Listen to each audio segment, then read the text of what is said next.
Hello everybody, welcome back to the channel. Today I have my dad on to show us how to make a dirt hole step down set.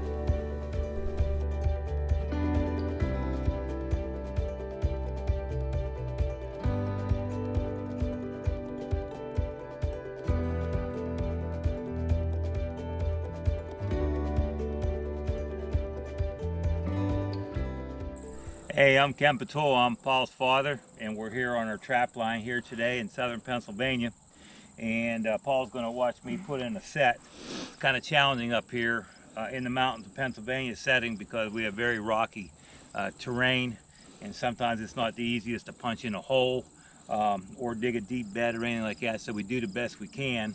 Maybe if Paul can pan the camera out, if you look over this way, you have a farm lane coming over here out to kind of a point, and over there we have cornfields that have been harvested going into a hollow there, and there's a large lake down there on the bottom.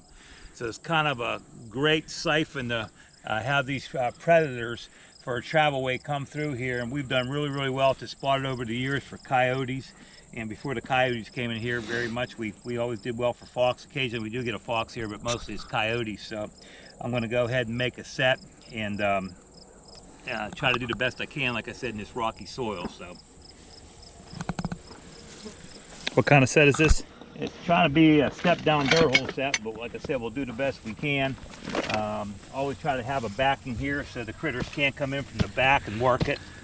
It's been very dry in Pennsylvania this year, so it's difficult to, sometimes it's like almost chopping in stone. It's so dry trying to chop out a bed, but try to make it where we narrow it out a little bit on the sides. And again, we try to make sure they step down that pan. We get a lot of good catches above the foot where it's really a secure catch.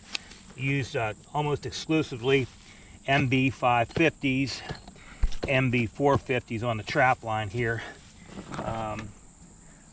We use a hole puncher.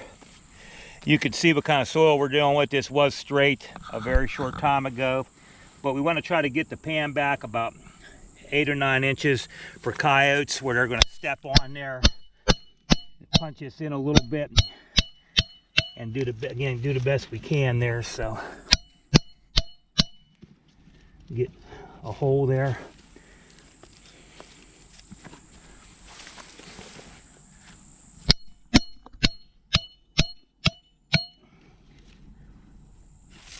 There we go. That's a smaller hole. Sometimes I use the punch, sometimes I don't. I think it's okay to vary it up a little bit. So, and we use a shorter wolf fang earth anchors to put the trap in. Got a driver. In my opinion, I'm not here to sell a product for anybody, but Tom Stalker from New York. He makes drivers that are great for this soil. They take a licking and keep on ticking, and they're what we use. Again, you can see how difficult that is. If you had to punch in a 24-inch rebar here, you'd be in trouble. It'd take you a while.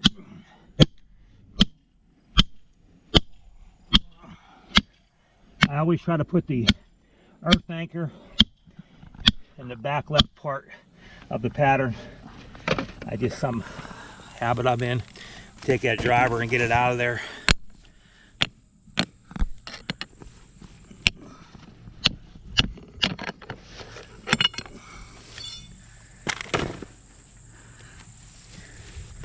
A little container here I keep J hooks in.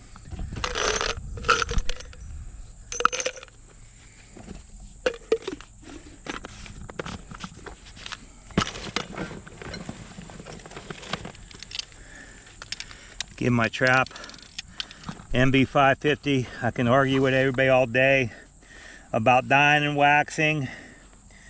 We're not dyers and waxers, we're dippers. Andy Stows, you can see the trap dirty. We dip them in like June, low humidity day, put more gas in the mix than required, and let them air out in our shed over the summer. Take a J hook, put it on there, and tighten it up.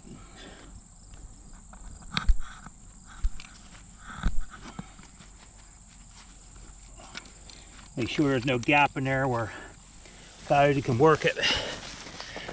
Again, we want to try this. I try to do step down as much as I can, but in this soil, sometimes it's difficult.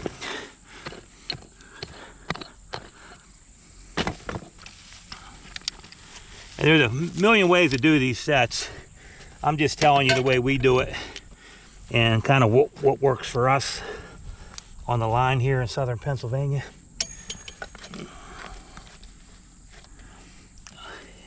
Again, after we dip, you can see the trap is already dirty. We have like an old barn we take them to and just give them a good dirt bath. And we don't have a whole lot of problem with traps being dug up. I think most of that, other than how you're treating your trap, I'm not saying that's not important, it is due to improper bedding of the trap. Bedding is so critical. I always try to take a rock, put it under that loose jaw. Again, some things I was taught as a kid, and just get dirt around that trap real good. I don't take a ton of time with it, but I want to make sure there's no rocks in there. Nothing's going to not make them step there, and just bed it down. I don't have to worry about. We're not having any freezing conditions here, so I use a trapper's cap and just put the trapper's cap on there. We do. I buy peat moss by the bale over the summer in Lowe's. I take it and I dry it out real good so it's bone dry, and just take it there. Now I've already bedded that trap, so I know sometimes people will say, well, if that peat moss gives, they won't step in it. Again, I haven't had a problem with it, so until it becomes a problem, I reckon I'll keep doing it this way. So just take a little dirt, blend it in real good. Again, we're not dealing with freezing conditions here, and I kind of try to crowd it, you know, just a little bit, kind of subtle on guide them in there. I want the easiest way to go would be right over that pan of that trap, and again, it pretty much is about the lowest spot there. And one thing I also do, and if you look and see my sets, it probably look like a child made them, but I take some goldenrod and cut it off. I want them to really work that dirt hole in there, put it around there, and I take a thinner piece of goldenrod, kind of put it to the right of where that dog's going to be, and generally they won't step on the goldenrod, but they'll step. It helps guide them in that pan. It's kind of subtle, and I had a real good trapper show me this one time, and I'm like, that looks like a kid made that set. Well, who am I to argue with him? He's an awesome trapper, and it works for him. And he had told me to get down on your knees in a field and look how much cut off things are in these fields and cornfields and that type of thing. And that's it. I'll put the urine, a little bit of urine in that hole.